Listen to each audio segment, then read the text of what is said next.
Good morning students, my name is Anirudh and I am from Adarsh senior secondary school Khai Shergarh. तो हमारी class 10th की science का chapter 2 चल रहा है और लास्ट की वीडियो का हमारा जो टॉपिक था वो है importance of pH in our daily life, यानी कि दैनिक जीवन में पीएच का महत्व।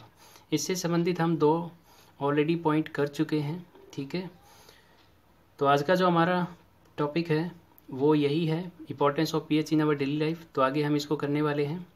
तो इसका तीसरा सेक्शन देखिए, यानी कि तीसरा पार्ट है इसका, काज ऑफ टूथ डिके, दंत क्षय का कारण, यानी कि जो दांत खराब हो जाते हैं उसका कारण क्या होता है। When pH of mouth is less than 5.5 tooth decay starts, यानी कि क्या होता है कि हमारे मुंह की जो पीएच है वो 5.5 से जब कम हो जाती है तो दांत खराब होने शुरू हो जाते हैं, यानी कि दंत क्षय शुरू हो जाता है। अब क्या होता है देख लेते हैं। Tooth is covered with a hard substance called enamel, हमारे दांतों के ऊपर एक हार्ड मटेरियल होता है, यानी कि एक सख्त कठोर पदार्थ होता है जिसको इनेमल कहा जाता है, made up of calcium phosphate. और ये जो इनेमल होता है ये किससे बना होता है, कैल्शियम फॉस्फेट से। एक बात और भी है कि enamel is the hardest material of human body, इंसान के शरीर में अगर सबसे कोई कठोर वस्तु है तो वो इनेमल होती है।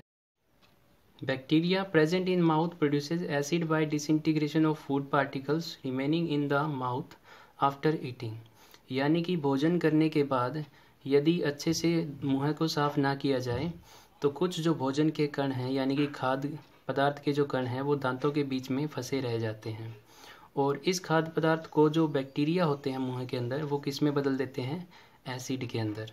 ठीक है, this acid causes tooth decay. अब जो ये एसिड बनेगा इसी की वजह से क्या होता है, दांत खराब होने शुरू हो जाते हैं, यानी कि दंत क्षय शुरू। प्रिवेंशन यानी कि बचाव। अब दांतों को खराब होने से कैसे बचाया जा सकता है, यानी कि टूथ डिके से कैसे सुरक्षित रहा जा सकता है। Using toothpaste which are basic in nature, यानी कि जो हम दांतों को साफ करने के लिए टूथपेस्ट इस्तेमाल करते हैं, ठीक है, उसमें क्या होता है, बेस होता है, यानी कि अक्षार होता है। For cleaning the teeth can neutralise the acid. अब क्योंकि बैक्टीरिया ने दांतों के बीच में क्या बनाया था, एसिड बनाया था, और वहाँ पे अगर हम टूथपेस्ट की सहायता से दांतों को साफ़ करते हैं तो टूथपेस्ट के अंदर बेस है। आपको पता है कि जब भी एसिड और बेस की रिएक्शन होती है तो वो एक दूसरे को क्या कर देते हैं, न्यूट्रलाइज कर देते हैं।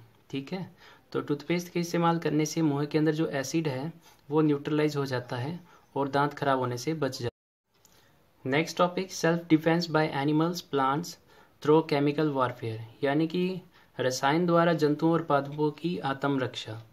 कुछ पेड़ पौधे और कुछ जंतु क्या करते हैं, अपनी सुरक्षा के लिए एसिड छोड़ते हैं, यानी कि अम्ल जो है उसको मुक्त करते हैं। अब देख लेते हैं इसका एग्जांपल।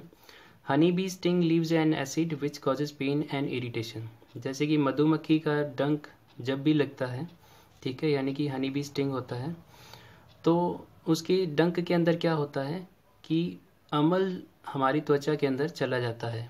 ठीक है, यानी कि एक अम्ल उसके डंक के अंदर होता है, एसिड होता है, और उस एसिड की वजह से पेन होता है, यानी कि दर्द होता है, और इरिटेशन होती है, यानी कि जलन महसूस होती है। अब क्योंकि मधुमक्खी के डंक के अंदर, यानी कि हनी बी स्टिंग के अंदर क्या होता है, एसिड होता है, तो इसे कैसे रिलीफ मिल सकता है, आराम कैसे मिल सकता है, तो use of baking soda. Baking soda होता है जो खाने में इस्तेमाल होता है नॉर्मली, ब्रेड या जो डबल रोटी वगैरह होती है, बिस्किट्स वगैरह होते हैं, ठीक है, केक वगैरह जो होते हैं, उनको बनाने के लिए बेकिंग सोडे का इस्तेमाल किया जाता है।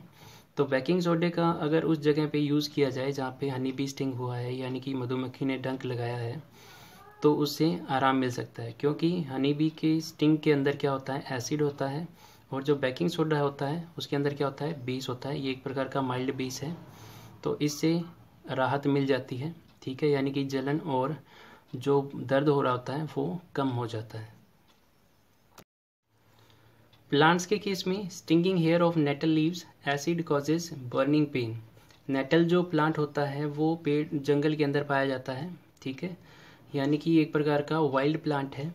तो इसके जो पत्ते होते हैं उनके ऊपर स्टिंगिंग हेयर होते हैं, यानी कि कांटों जैसे बाल होते हैं, और वो क्या करते हैं, एसिड रिलीज करते हैं, तो जिसकी वजह से क्या होता है, बर्निंग पेन होता है, यानी कि जलन जैसा दर्द होता है। तो इससे रिलीफ कैसे मिल सकता है, यूज़ ऑफ माइल्ड बेस, क्योंकि लीव्स के जो स्टिंगिंग हेयर हैं उनसे क्या रिलीज हो रहा है, एसिड।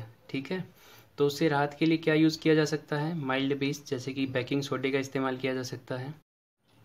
एक ट्रेडिशनल थेरेपी भी है, ठीक है, यानी कि पुराने समय से जो इस्तेमाल होती आई है, use of leaves of dog plant, यानी कि क्या हो यदि नेटल लीव्स के स्टिंगिंग हेयर का स्टिंग हो जाए, ठीक है, यानी कि वो चुभ जाएं, तो क्या किया जा सकता है कि जंगल के अंदर एक और प्लांट पाया जाता है, डॉग प्लांट।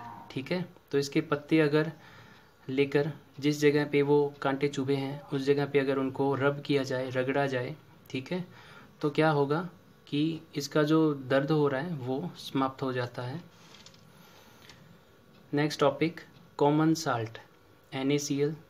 ठीक है, कॉमन साल्ट यानी कि जिसको हम साधारण नमक कहते हैं, इसका जो केमिकल फार्मूला है वो NaCl है। ठीक है, और साइंटिफिक नेम जो है वो है सोडियम क्लोराइड। अब क्या कैसे बनता है साल्ट, यानी कि जो लवण है वो कैसे बनता है, जब भी एसिड और बेस यानी कि स्ट्रॉन्ग एसिड और स्ट्रॉन्ग बेस यानी कि प्रबल अम्ल और प्रबल क्षार की जब भी अभिक्रिया होती है तो क्या बनता है, साल्ट बनता है और साथ में जल का निर्माण होता है यानी कि वाटर फॉर्मेशन होती है। तो फॉर एग्जांपल जब हम HCl लेते हैं और सोडियम हाइड्रोक्साइड लेते हैं, ठीक है, यानी कि हाइड्रोक्लोरिक एसिड और सोडियम हाइड्रोक्साइड, तो ये क्या है, एक अम्ल है और ये क्या है, एक बेस है। तो जब भी दोनों की रिएक्शन होती है तो क्या बनता है, साधारण नमक बनता है यानी कि कॉमन साल्ट की फॉर्मेशन होती है, सोडियम क्लोराइड बनता है। Next, क्लोर alkali process. अब इस सोडियम क्लोराइड का जो इस्तेमाल है वो कहाँ कहाँ होता है और इससे क्या क्या तरह के प्रोडक्ट बनाए जा सकते हैं, तो उसी से रिलेटेड है ये क्लोर अल्कली प्रोसेस। क्लोर अल्कली प्रोसेस, जिसको हिंदी में क्लोर क्षार अभिप्रक्रिया कहा जाता है। क्या होती है क्लोर alkali process? When electricity is passed through an aqueous solution of sodium chloride (NaCl), it decomposes to form sodium hydroxide. This process is called chlor-alkali process. इसको रिएक्शन से हम इसकी डेफिनेशन को समझेंगे। क्या होता है कि जब साधारण नमक को पानी के साथ मिला लिया जाए, ठीक है, तो जब पानी के अंदर हम साधारण नमक को मिलाएंगे तो एक विलयन तैयार हो जाएगा, ठीक है, तो जिसको हम कहते हैं एक्वस सॉल्यूशन। ओके, अब इस एक्वस सॉल्यूशन के अंदर से हम क्या करेंगे, इलेक्ट्रिसिटी पास करेंगे, यानी कि विद्युत को जब हम इस विलयन के अंदर से गुजारते हैं तो क्या होता है, ये ब्रेक डाउन हो जाता है यानी कि डिकम्पोज हो जाता है। ठीक है, किसके अंदर, सोडियम हाइड्रोक्साइड के अंदर। ठीक है, और साथ में क्या बनता है, क्लोरीन गैस बनती है और हाइड्रोजन गैस बनती है। तो जो सोडियम क्लोराइड का एक्वस सॉल्यूशन है उसमें से इलेक्ट्रिसिटी को पास करना, ठीक है, और उसका ब्रेकडाउन हो जाना किसमें, सोडियम हाइड्रोक्साइड के अंदर, क्लोरीन गैस के अंदर और हाइड्रोजन गैस के अंदर। तो यही जो प्रोसेस है ये कहलाती है क्लोर अल्कली प्रोसेस, यानी कि क्लोर क्षार प्रक्रिया। ठीक है, तो आज के लिए बस इतना ही है। तो इस आज के हमारे इस टॉपिक से रिलेटेड जितने भी क्वेश्चन हैं वो आपको वीडियो के लास्ट में मिल जाएंगे, तो वहाँ से आप उनको नोट डाउन कर सकते हैं। Thank you.